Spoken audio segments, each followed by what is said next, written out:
was good to be back in the wilderness again, where everything seems at peace. I was alone, just me and the animals.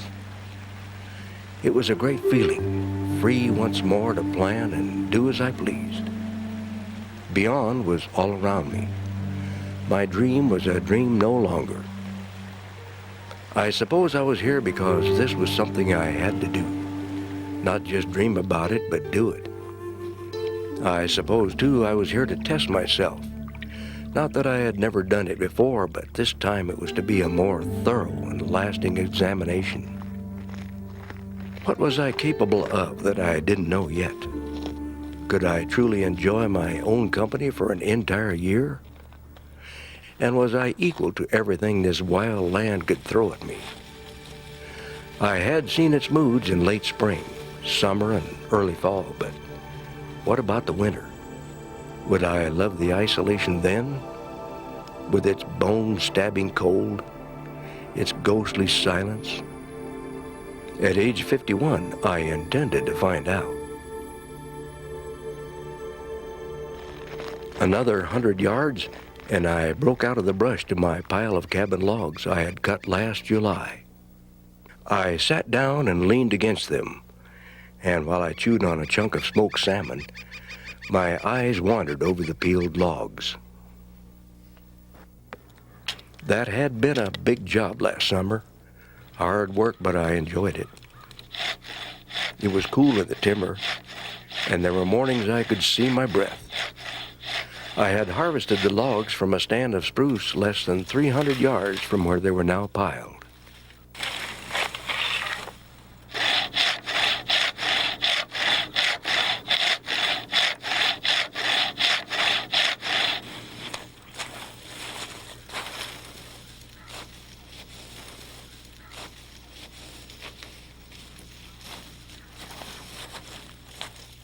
The logs were a great deal lighter now than they were then, and could be handled easily enough.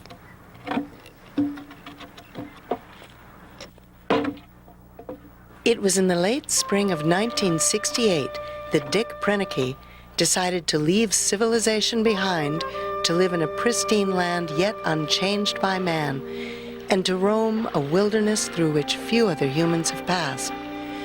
While carving out a new life in this remote valley known as Twin Lakes, Dick would not only keep daily journals, but would film his Alaskan odyssey with the help of a tripod-mounted camera. It was time to be moving on. I was anxious to get to Spike's cabin to see if it was the way I had left it last September.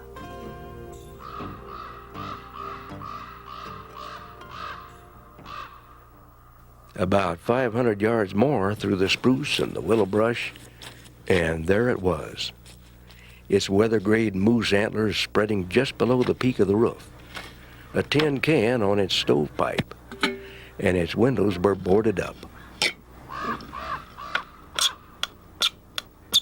The cabin had everything needed to set up housekeeping until my own cabin was completed. A good stove, 2 bunks, and a roof that didn't leak.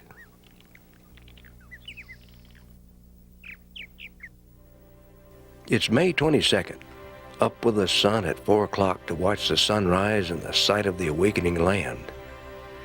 It seems a shame for eyes to be shut when such things are going on, especially in this big country. I don't want to miss anything.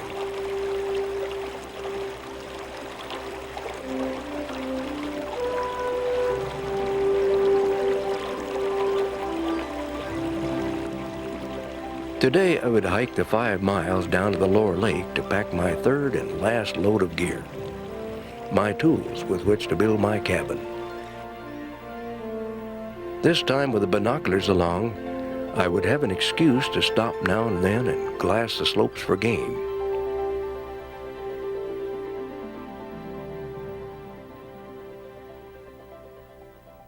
From this high vantage point, the hills seemed to come alive with animals. I suddenly didn't feel so alone anymore.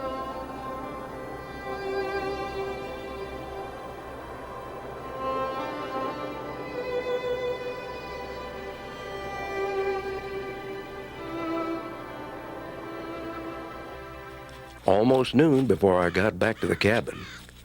The rest of the day I devoted to my tools.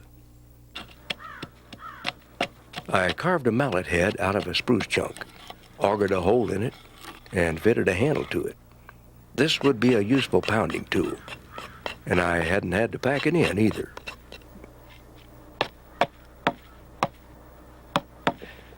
The same with the handles I made for the wood augers, the wide-bladed chisel, and the files. Much easier to pack without the handles already fitted to them.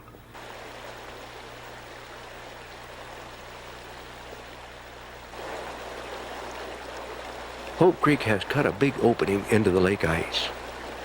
Was it too early to catch a fish? I took the casting rod along to find out. It didn't take long. After several casts, it happened with the suddenness of a broken shoelace. I slid the 19-inch trout onto the stones. Fish with my beans tonight.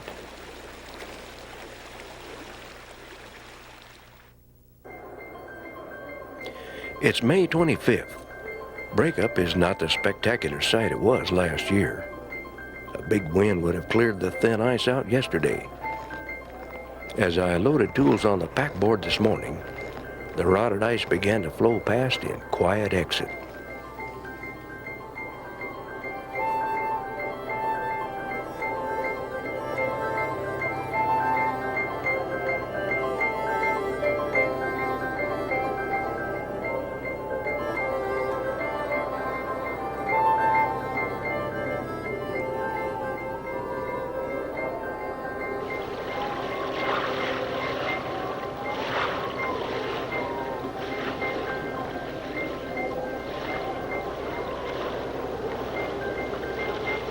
When you have miles and miles of lakefront and picture views to consider, it's difficult to select a building site. The more a man looks, the fussier he gets. I cleared the brush and hauled up beach gravel and spread it to a depth of several inches over an area roughly 20 feet by 20 feet. I felt I had made the best possible choice. It would be 11 feet by 15 feet.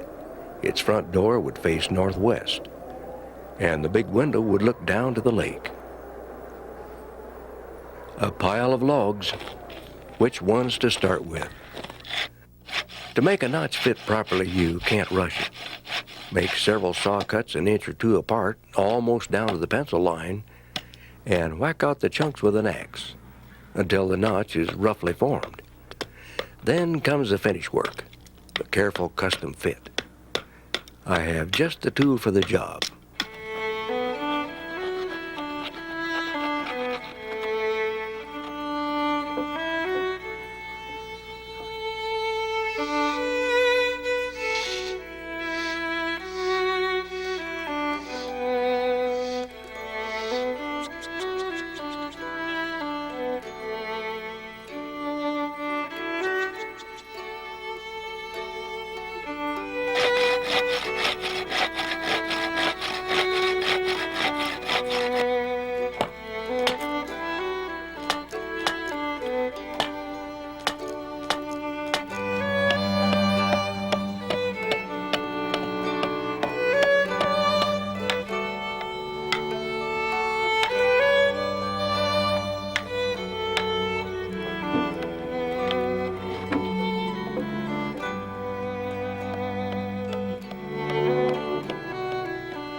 One log in particular required considerable hewing to straighten it. I must say white spruce works up nicely with an axe and draw knife.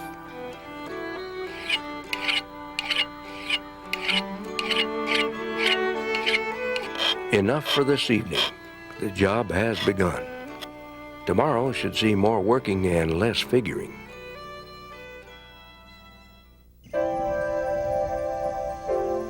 It's May 29th. Only a few chunks of ice floating in the lake this morning. By noon there was no ice to be seen. It was good to see the lake in motion again, and it was even better to slip the canoe into the water and paddle to work for a change.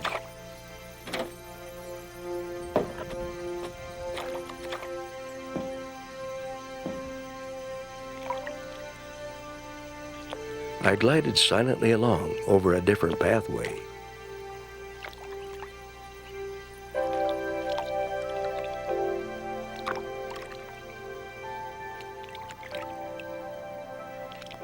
The cabin is growing. 28 logs are in place. 44 should do it, except for the gable ends and the roof logs. It really looks a mess to see the butts extending way beyond the corners, but I will trim them off later. You can't rush it. I don't want these logs looking as though a Boy Scout was turned loose on them with a dull hatchet.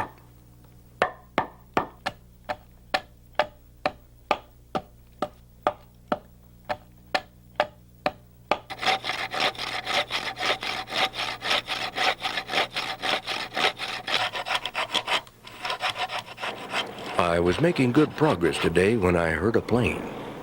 It was Bay Ballsworth. I watched the plane glide in for a perfect landing on the calm lake.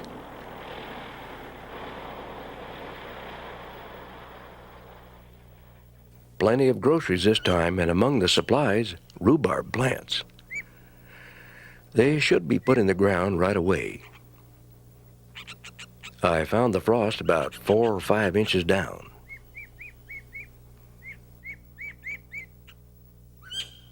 I planted 15 hills of potatoes, tucked in some onion sets, and put in a few rows of peas, carrots, beets, and rutabagas. Not much of a garden by Iowa standards, but it would tell me what I wanted to find out. Finally, back to the cabin building. I'm a better builder than I am a farmer anyway. 38 logs are in place, and I'm almost ready for the eave logs. I cut the openings for the big window, the 2 smaller ones, and the opening for the door.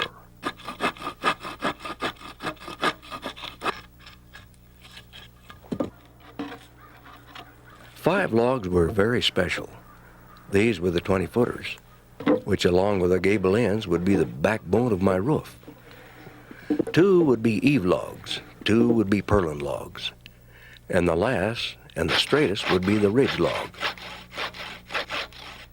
As it stands now, the cabin looks as though logs are sticking out all over it, like the quills of a riled porcupine.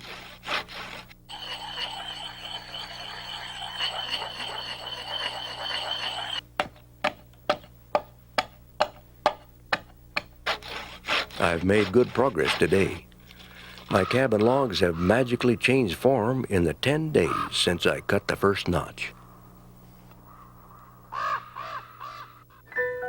It's June 7th, and I do believe the growing season is at hand. The buckbrush and willows are leafing out fast now. The rhubarb is growing, and I notice my onion sets are spiking up through the earth. Those window frames have been on my mind. Decided to do something about it. First, I built a sawhorse workbench, then selected straight grain sections of logs cut from the windows. With a thin-bladed wide chisel, I cut deep along the line on each side. Worked fine. I smoothed the split sides with the draw knife. The result was a real nice board, so I continued to fashion others, put them in place, and nailed them in.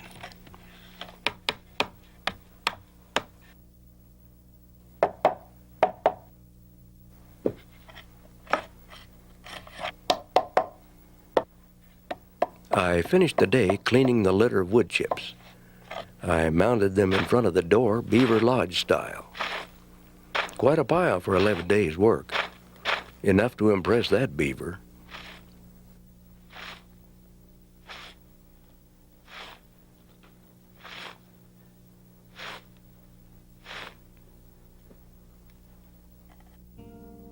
It's June 9th. Today would be a day away from the job of building. I'll look for the pole timber for the roof up lake.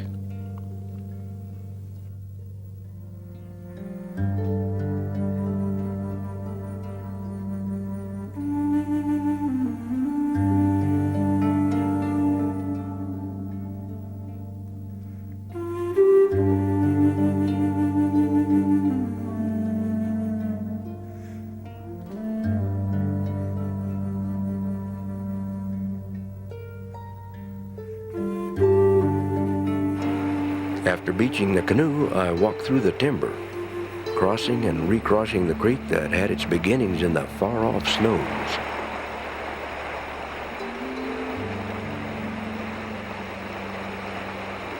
Good piles were not as plentiful as I figured, and I worked steadily to get 48 out and packed to the beach by noon. The mosquitoes were out in force. To peel the poles, I made a tripod of short sticks on which to rest one end and put the draw knife to work.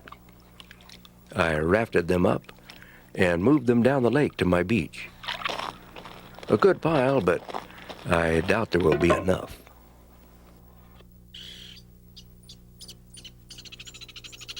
Today I would secure the roof poles over the gables.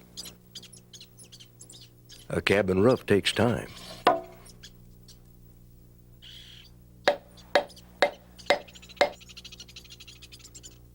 Soon I will be ready to saw the ends and fill the slots between the pole butts under the eaves.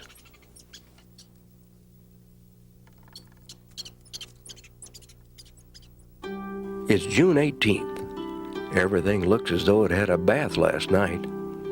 Must have been a good shower, and I never even heard it. A check on the livestock this morning before going down to the roof job.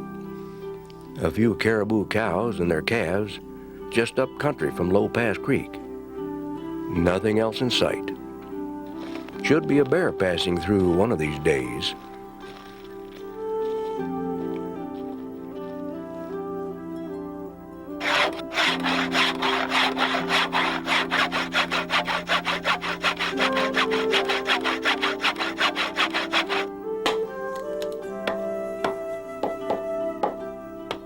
These fillers should be called squirrel frustrators.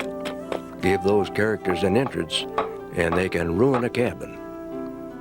I finished filling the slots between the rough poles and caulk joints with oakum. I chinked around the blocks on the outside. Any place I could get a table knife blade in got oakum.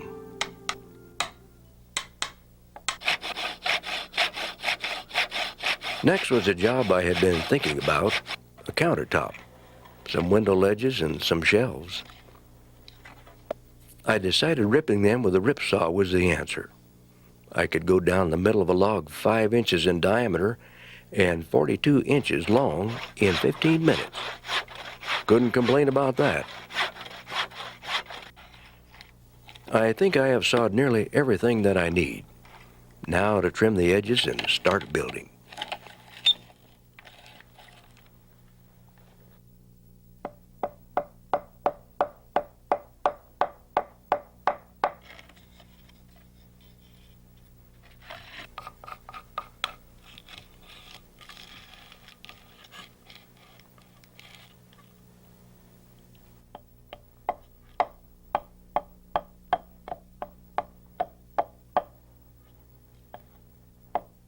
I need a fish for supper, so I took the fly rod down to Hope Creek.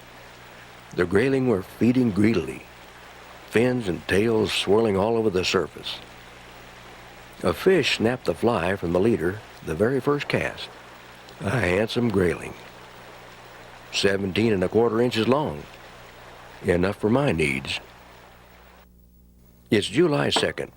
After a peaceful trip down lake, I located 10 seasoned spruce stumps. I was anxious to try making hinges for the door.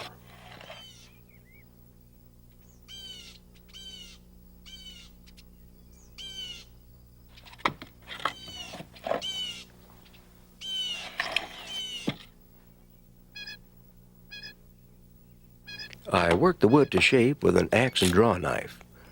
Now to saw the fork in the butt end.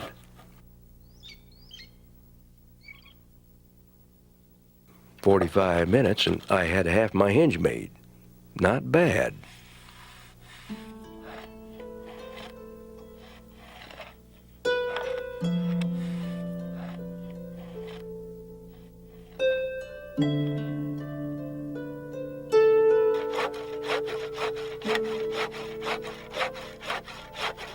I put some finishing touches on the door planks I made Sunday. Now the door is ready to put together. Too many men work on parts of things. Doing a job to completion satisfies me.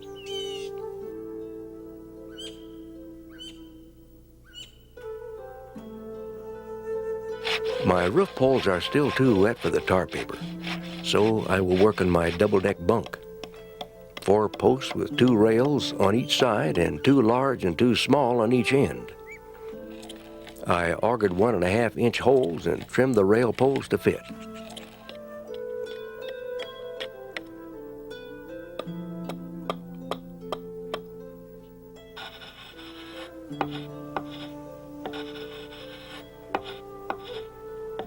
Now when I get some glue, I will knock it apart and glue it back together. With a few leftover poles, I built myself a chair and a bench. It's June 27th. A good rain it was last night.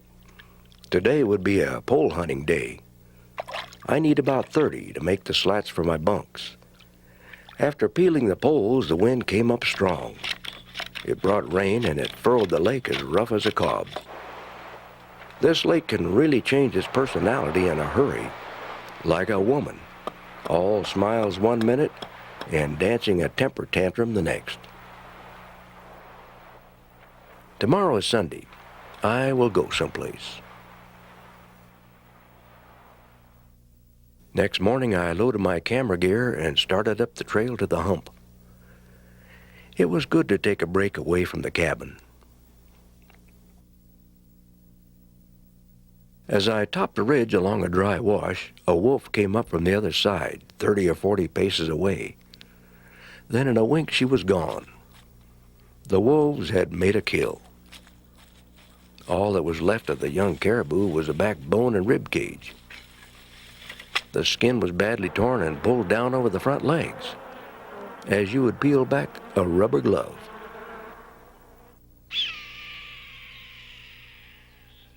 It looks like the wolves aren't the only problem the caribous have. What was a bull caribou doing down there where not a breath of air was stirring? Insects were whirling around me like sawdust blown from a power saw. The bull also was having a battle with the tiny fiends, stomping and shaking, twisting and turning, and shivering his hide.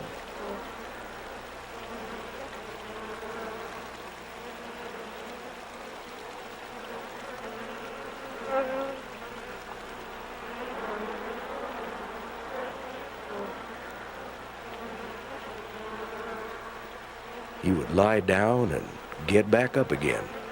No rest at all. Why doesn't he climb to a breeze or take a swim? Anything but stand and fight something that he can't hope to kill or scare away. With a yell and a waving of arms, I spooked him. He threw his antlers back and off he clattered over the stones and up the creek. Good luck to you, old boy.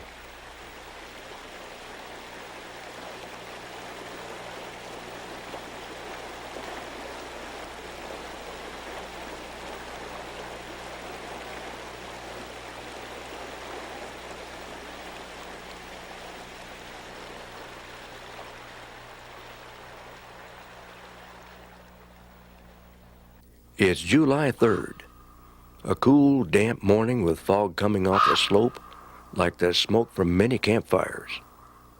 No wind now, so it's a perfect day for the tar paper job. I lapped the felt paper 4 to 5 inches. I need just one more strip, 20 feet long. I must admit the cabin looks better already with the start of a roof. Next, I unrolled the polyethylene and tucked the edges to get at least 4 thicknesses to tack through, and I fastened her down.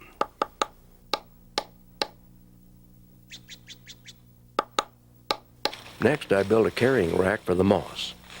I filed the blade of my round point shovel, and I was ready for the moss cutting detail. I cut out rectangles about 18 inches by 36 inches and 8 inches thick. 2 chunks double-decked on the rack made a good load.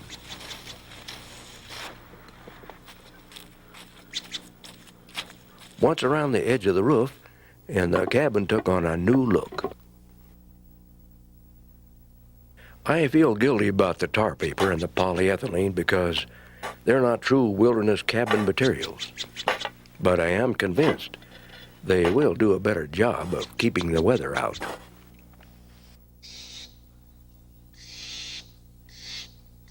It seems I have cleared 2 acres of moss, and still the roof isn't covered. A beautiful, still evening. The cabin is beginning to look as though it belongs. This morning I cut, hauled, and peeled 11 logs by noon. I would spend the day on the construction of the john, an important consideration in any new home. Materials to finish the front required lots of time ripping boards from the last of my cabin logs.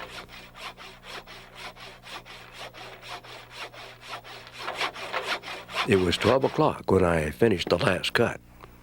4 boards would make the door, and the 5th would make cleats to hold it together.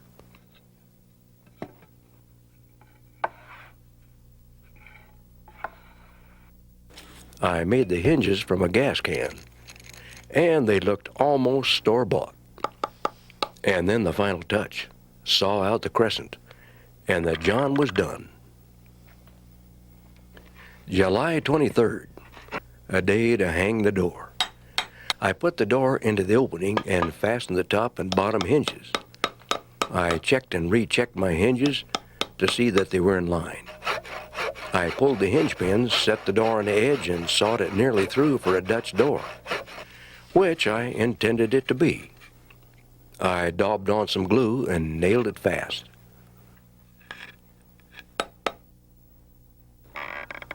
Door works quiet and easy, with all 4 hinges secure. Not perfect, but plenty close for rural work. I must devise a latch for it, not just hooks like a barn door.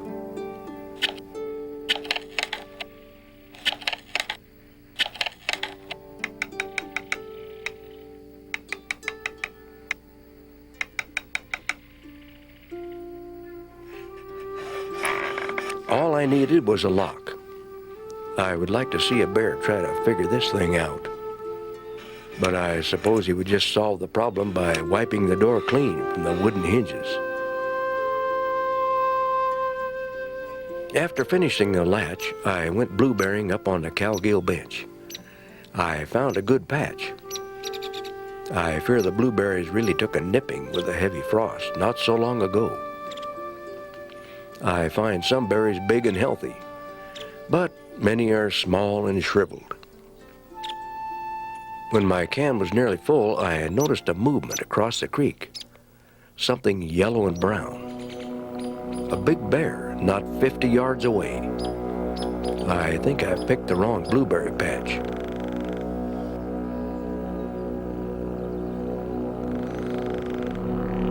Lucky for me and him, he didn't like my smell.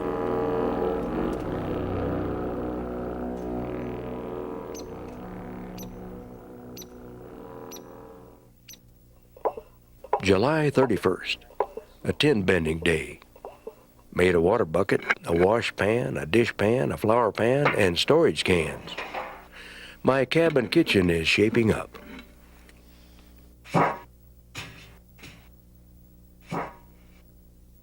I needed a big wooden spoon to dip hotcake batter onto the griddle.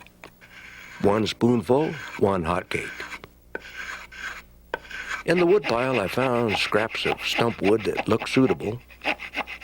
It took me no more than an hour to turn out a good-looking spoon.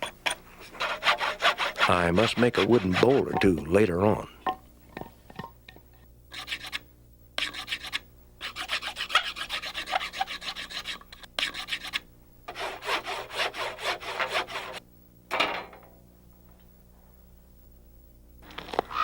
Today is the big day. I will load all my remaining gear into the canoe and paddle down to my new home.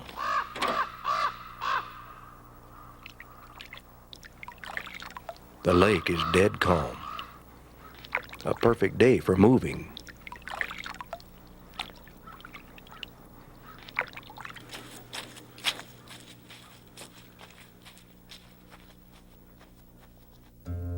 Everything found its place, and there was lots of room for everything. Not a cluttered look at all. 5 inches of foam rubber on my new bunk will make it just about right. I can hear Hope Creek real plain. That will be a pleasant sound to go to sleep by. And the view from my window isn't too bad either. Best sleep in a long time. The sound of the waves lapping the gravel beach and the never-ending rustle of Hope Creek. No better sleeping pill. The woodpile needs attention. I must drop a few spruce snags and buck them into sections. Dry standing timber makes the best firewood.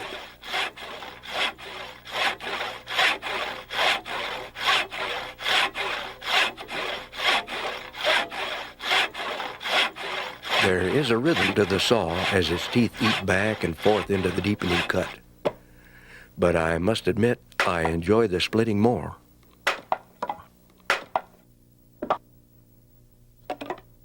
I heard a plane.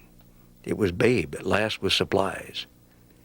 He had brought in some fresh groceries that needed refrigeration. I had dug down a foot into the moss just yesterday and found frost, and lined the hole with a gas can box. The thermometer in my cooler box under the moss reads 40 degrees, and here it is close to 80 degrees today. While cultivating the garden, I rolled out a few potatoes that looked like walnuts. Not record breakers for size, but they had real smooth skins. The crops to grow at Twin Lakes are potatoes, rhubarb, lettuce, onions, and radishes. My green onions look pretty respectable. I am getting hungry for a fish. After many casts at the mouth of the Hope Creek, I was onto one.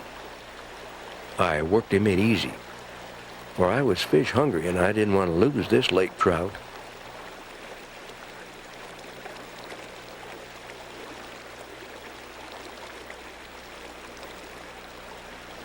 I could see him browning in the pan as I dressed him out, and I left his entrails for the birds.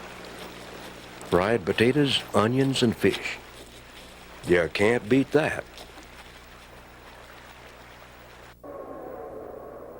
Time to take a break away from the cabin. I would go up high today. There were many bands of sheep, ewes, and lambs scattered here and there. I spotted 6 big rams on Black Mountain. 2 had better than a full curl. A man could lose himself up here. One bad step and I would keep right on going down the mountain.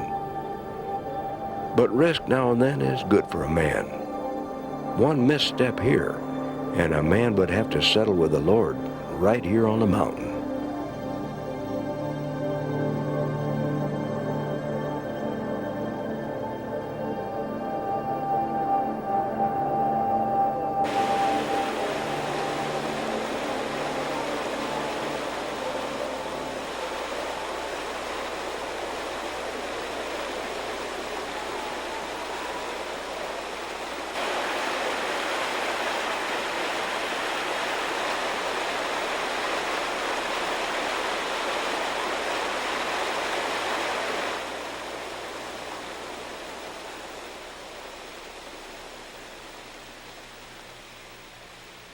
Close at hand, the mosses and grasses were full of tiny flowers. It is another world of beauty. The more I see as I sit here among the rocks, the more I wonder about what I am not seeing.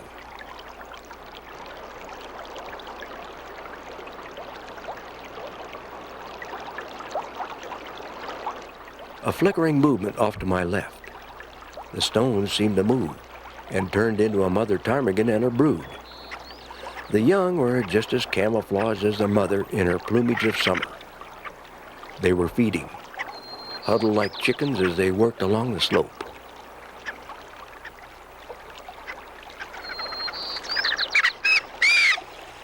Not too far away, I spotted a mother brown bear with 2 cubs.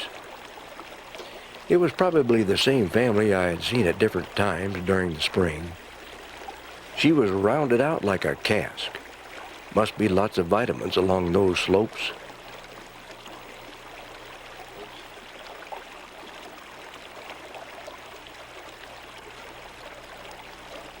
It was getting late and a little chilly, and it was time to leave. I had taken a long look into the heart of the high places.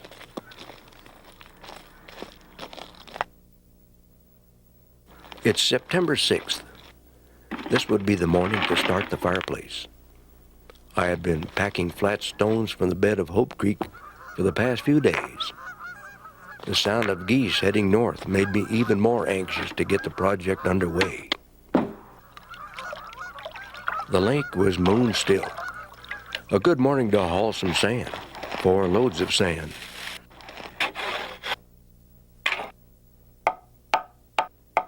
I won't cut that hole in the back of the cabin too high until I find out how this rock laying is going to go.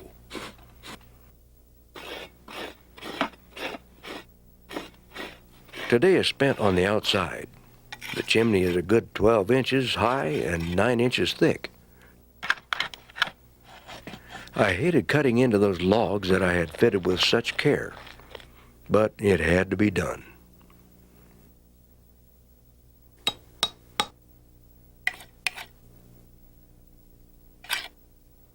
It's September 8th. I roughed out my arch today with my axe and then finished it off with a jack plane.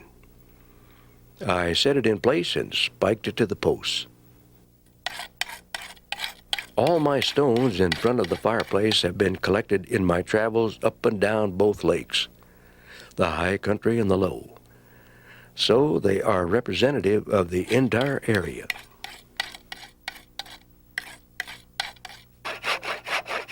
Today, while it was still frosty, I cut the notch in the rear overhang of the roof to let the chimney through. My collapsible form couldn't have worked better. I'm glad I took the time to make it. By tomorrow evening, I had better be done, since the last cement sack will be empty. After 2 weeks, with fingertips worn thin and tender, I am ready for the cold weather.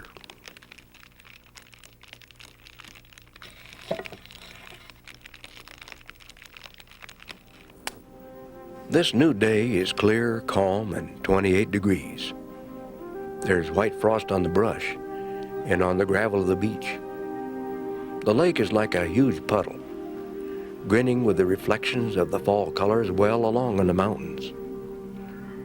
Today was meant for canoe travel. I would go to the lower end of the lower lake, where the Chillicothe River begins its long, swift journey to merge with the Mulchatna and the Nushagak. It would be a paddle of 8.5 miles, one way.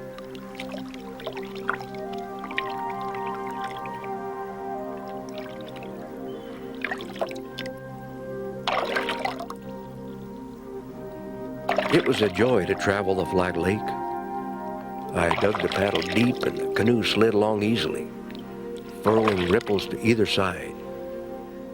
Near the lower end of the lake, I spotted a fine caribou bull. He was acting strangely. When I saw him wade into the lake, it dawned on me. He wanted to cross to the other side. The race was on. He would show me how fast a bull caribou can swim. I didn't want to get too close in case he turned on me. He could overturn my canoe with no trouble. Maybe he figured he couldn't get rid of me on land, so he did what he would have done with a wolf in pursuit. Take to the lake, swim, and lose the enemy.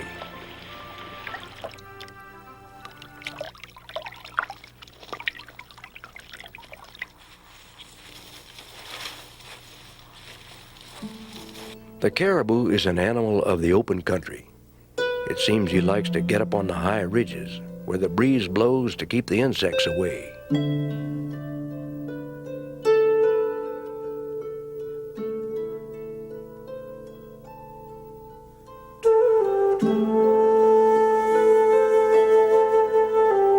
The bull moose, which I haven't seen much of all summer long, doesn't seem to fear me or much of anything now. After several hours of violent thrashing and destroying a patch of willow bushes, the bull was freed from the blood-covered velvet-like material. It seems this time of year the bulls lose all their good sense during the rutting season and come right out in the open, afraid of nobody. And that's when hunting season opens. And that's the end of him.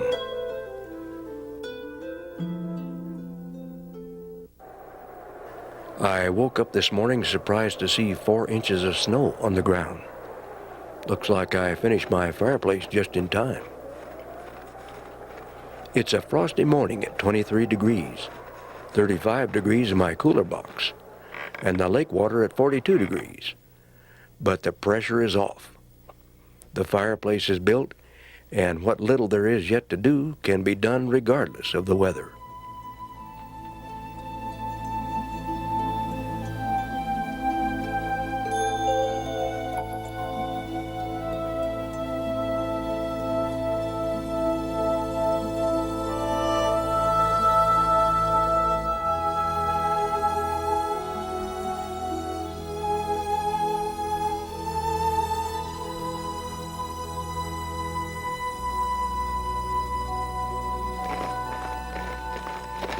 It's the end of September now, and if I was going to stay the winter, I would need more meat.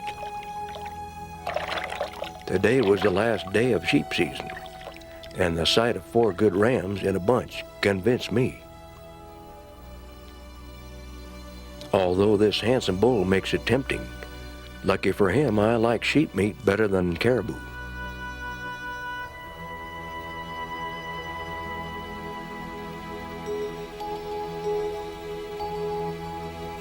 I opened and closed the season with 1 shot.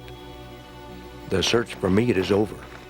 I hated to see the big ram end like this, but I suppose he could have died a lot harder than he did. The pelt must have weighed 100 pounds when I dragged it from the water. Nearly all the blood had soaked out of the beautiful white hide. I put my smoker into operation, and I kept it going all day.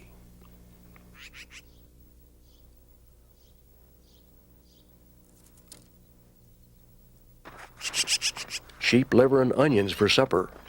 A satisfying day. September 23rd. Clear, calm, and a frosty 20 degrees. Hope Creek is beginning to ice up. I put the thermometer in the creek mouth, 31 degrees. If the creek stopped moving, it would freeze up in no time.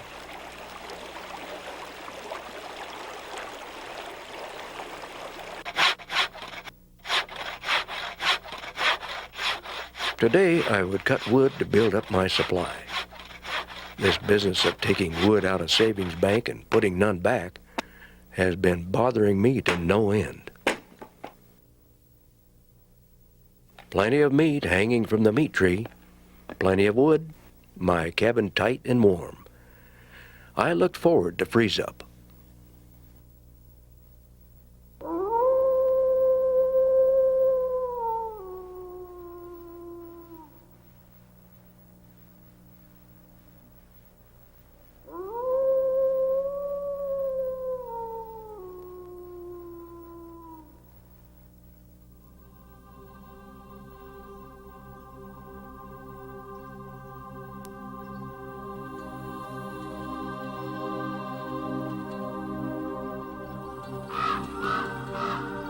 It's November now, and in preparing for freeze-up, I made a sled out of spruce poles, using the spruce runners I had put in traction.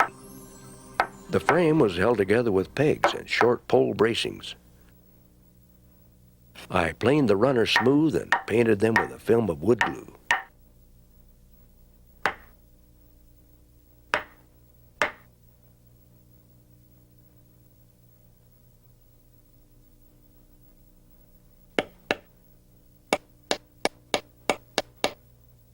With its deck poles, handles, and crossbars, it would be a vehicle in which I could push a good-sized load. Too bad I didn't have a caribou to pull it.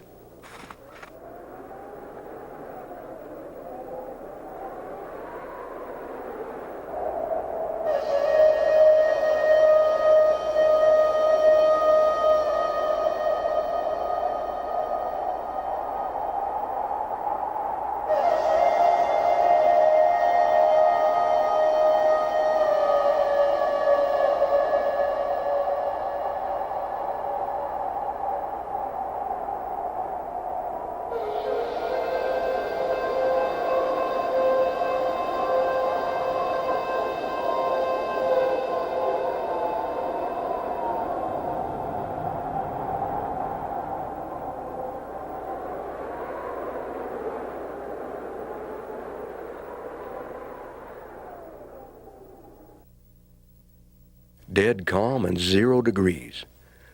The wind and snow died during the night. It's important that I keep my pathway to the lake open.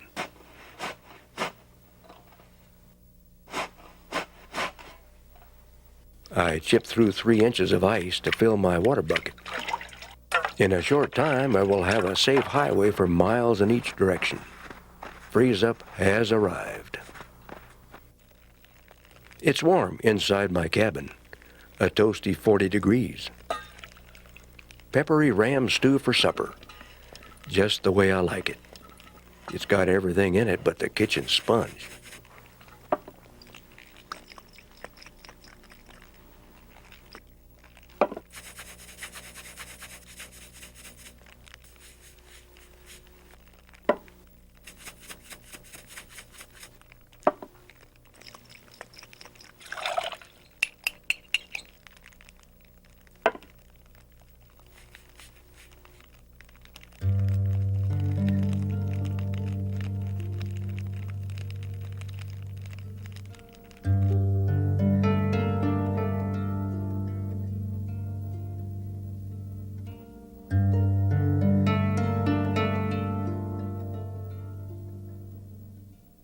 Dead calm and 0 degrees.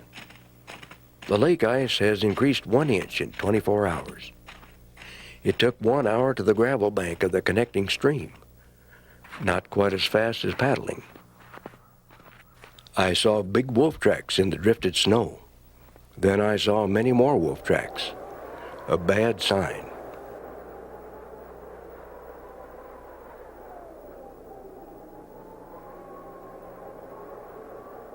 About 100 yards farther on, a calf dead on the bank. They had not fed on the carcass at all. I butchered it up into sections. Blood was frozen on his hind legs. Evidently, one of the wolves had hamstrung him while the rest of the pack had held his attention. Had they done it just for sport? Suddenly, the wolves lost a few points with me. I loaded up the sled and headed for home. I chopped off a chunk of moose hindquarter. The meat shattered like ice. The magpies soon took command, but there will be plenty for all.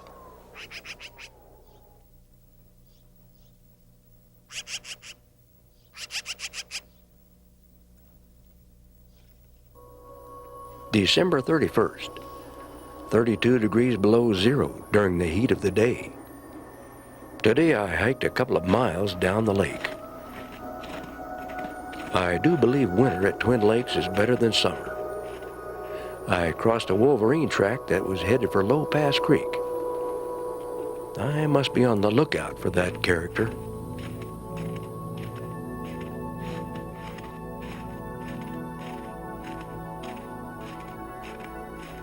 On such a trip, snowshoes are a must. With no wind, I could travel all day in minus 45 degrees and be comfortable. It is warmer on top of the pass than it is along the lake. Moisture must make the difference. My face and fingers felt the bite and the cold as soon as I reached lake level. It was good to be back at the cabin.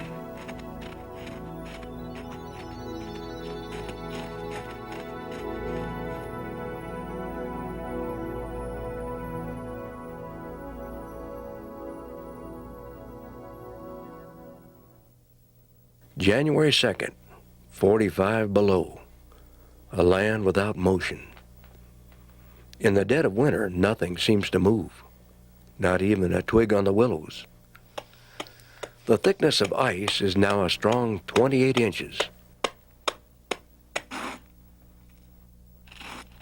In this very cold weather, the hole in the ice gradually closes in from the sides until it is a hole no longer.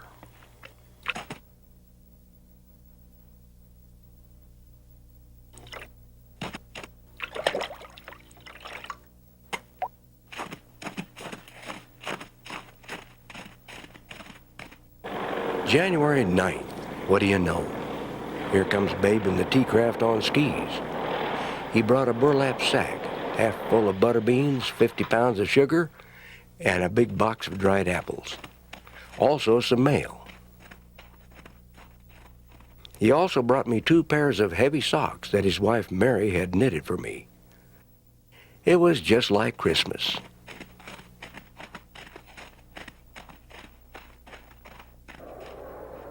February 21st, plus 26 degrees. Snowing and blowing. 27 inches of snow on the level. My snow shovel works well. My paths are beginning to look like small canyons with steep white walls. I wish Brother Jake could be up here to see this. February is almost gone, and that didn't take long. Still, the snow depth stays at 27 inches at my checking station. It settles between snows.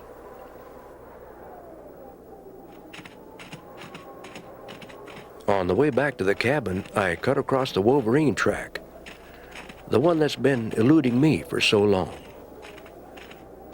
And then there he was, the one with the ferocious reputation.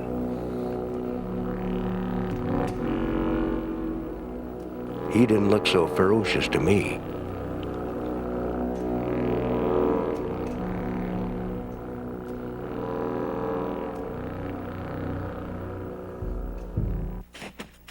It's very warm in the sun, but cool in the shadow of the mountain as I snowshoed back to the cabin.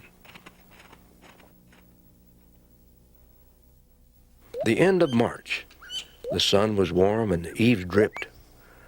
I do believe the days of snow and ice are numbered.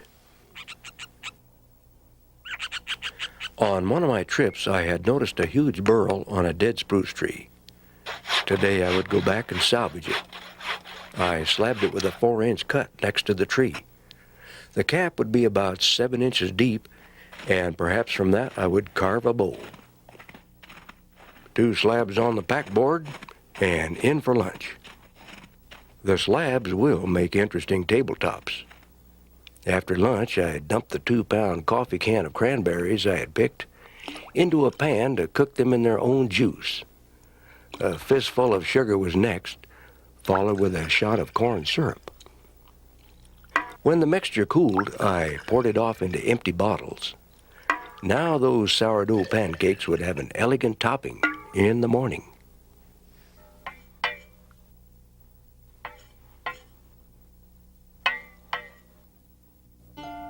April 22nd. It is good to see bears on the mountain again. A mother and 2 fine-looking cubs. Good company for a man out here. Most people would think a bear den to be a smelly place. On the contrary, I have found them to be clean and fresh, as if the bear walked in, laid down, got up and walked out.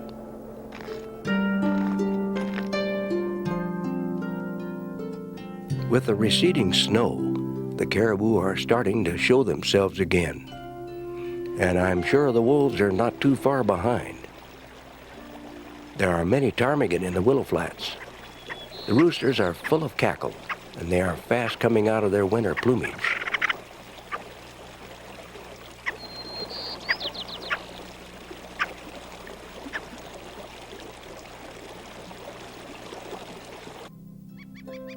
I have made it through my first winter at Twin Lakes. With the arrival of spring, it feels good to get back to work on the projects that have been on hold. And the new cash will keep the bears and other critters out of my food supplies. Dick Prenneke would spend the next 35 years alone in the wilderness, carefully documenting life at Twin Lakes until 1998. At the age of 82, Dick decided that the minus 50 below winters were becoming too much of a chore, and it was time to leave this one-man's wilderness. Dick has since formally entrusted his homestead to the Park Service of Lake Clark National Park. His cabin will be maintained as a historic site, and he may return to stay in it at any time he wishes. And while he may not make the trip physically again, his spirit will always linger in the perfect notches of his logs.